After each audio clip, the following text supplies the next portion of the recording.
ہم نے اپنا سونا کسی کو لون دیا ہوا ہے، بطور قرض دیا ہوا ہے، تو اب کیا اس جو قرض دیا ہوا سونا ہے اس پر بھی زکوٰۃ ادا ہوگی؟ دیکھیں، آپ سونا جو ہے وہ کسی کو ادھار دیں یا آپ جو ہے وہ پیسے ادھار دیں تو وہ بہرحال آپ کے ہی ہوتے ہیں، تو وہ آپ کا ہی مال شمار ہوتا ہے اور اس کے اوپر آپ کو زکوٰۃ دینی ہوتی ہے۔ دیگر شرائط زکوٰۃ پائی جائیں گی تو آپ اس پر بھی زکوٰۃ دیں گے۔ البتہ اس میں یہ سہولت آپ کو ملتی ہے کہ اگر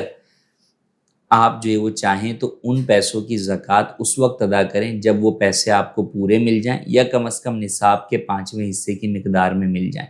لیکن جب بھی ملیں گے، مثال کے طور پہ 3 سال کے بعد ملتے ہیں، تو آپ کو پچھلے 3 سالوں کی بھی زکوٰۃ دینی ہوگی۔ اس لیے مشورہ یہ ہے کہ اس کی زکوٰۃ، اس مال کو اپنے بقیہ مال کے ساتھ ملا کر آپ ہر سال ہی ایک ساتھ کیلکولیٹ کر لیں اور ایک ساتھ زکوٰۃ دے دیں، تاکہ ایک ساتھ جو ہے وہ 2-4 سالوں کی زکوٰۃ جمع نہ ہو جائے۔ کہ بس اوقات جب اتنی زکوٰۃ جمع ہو جاتی ہے تو نکالنا جو ہے وہ مشکل ہوتا ہے، یا شیطان جو ہے وہ مشکل کر دیتا ہے کہ بھائی اتنے سارے پیسے کیسے نکالو گے، تو لہٰذا آپ تھوڑے تھوڑے کر کے ہر سال جو زکوٰۃ بنتی ہے وہ نکالتے رہیں۔ تو بہرحال اس کی زکوٰۃ آپ ہی جو ہے وہ ادا کریں گے، اور اس کی کیلکولیشن جو ہے وہ، اگر آپ نے پیسے قرض میں دیے ہوئے ہیں تو وہ پیسے اتنے ہی پیسے ہی رہیں گے۔ سونا اگر آپ نے جو ہے وہ قرض کے اندر دیا ہوا ہے تو پھر اس کی کیلکولیشن تولے کے حساب سے ہوگی۔ اب یہ کہ سونے میں آپ نے کیا دیا ہے، زیور دیا ہے یا جو ہے وہ خام مال دیا ہے، تو اگر خام مال دیں گے تو وہ قرض کی صورت بنے گا، خام مال ہوگا تو پھر خام مال کی آج جو ویلیو ہے اس اعتبار سے آپ اس کی جو ہے زکوٰۃ دیں گے۔